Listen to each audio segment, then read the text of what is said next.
In the beginning, I was but a prisoner, betrayed by those I thought I could trust. I thought my fate was sealed there in my cell, but fate would soon bring about quite a delectable miracle. The actions of a heroic yet foolish Lombax had set me free to roam the multiverse as I see fit. But the question you may ask is, now that I'm free, will I just leave the Chaos Collective well enough alone? No, they took everything from me. And with a great knowledge of other timelines, I would form a foundation that will end Mind's Eye and his dream.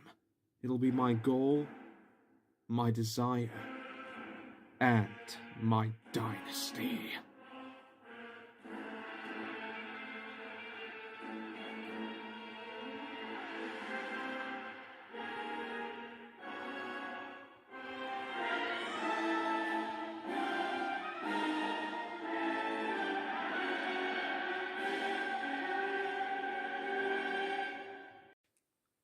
My journey to destroy Mind's Eye and the Chaos Collective began in a timeline where Saterans ruled over all, and Sizov was their king.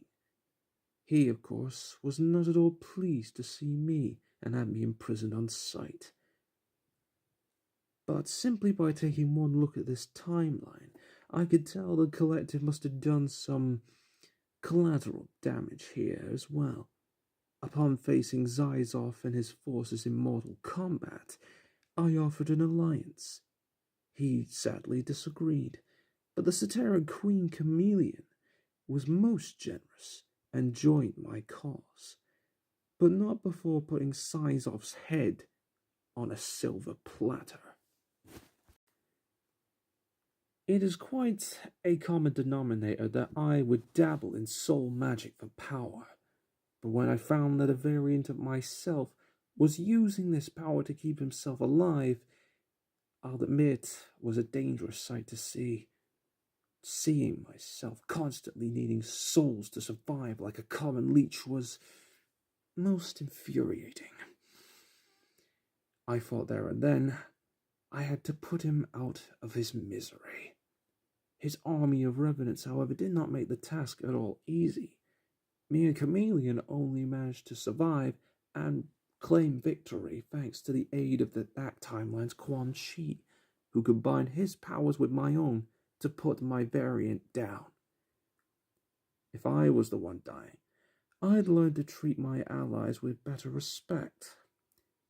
Quan Chi was so kind to help, but it turns out he also wanted my help for an oncoming storm. Oh, how I loved the part of this story. This glorious part still brings me joy even to this day. It is no guilty secret that I despise and loathe Liu Kang. His actions against my plans anger me to no end. But when I heard that not one, but two Liu Kang variants were planning on perfecting the timelines out of madness, just as Kronika did before him, I couldn't miss the opportunity to put him in his place and to repair my dear sanity. Sure, their construct army was fierce, but in this regard, words spoke louder than numbers. As Quan Chi and Chameleon had assembled a huge army that would rip Liu Kang's army apart. Battered to a corner, they summoned their fused Gearus to stop me, but he soon fell to our army's might. As for the two Liu Kangs, with Quan Chi's aid, their worlds, their ideals, their hopes, their dreams are now their souls were mine. Absorbing the souls of the two Liu Kangs brought me peace of mind. My most hated enemy was vanquished twice over. My story should have been over, but it was only the beginning. Quan Chi told me a great deal of a force of evil that is approaching our multiverse.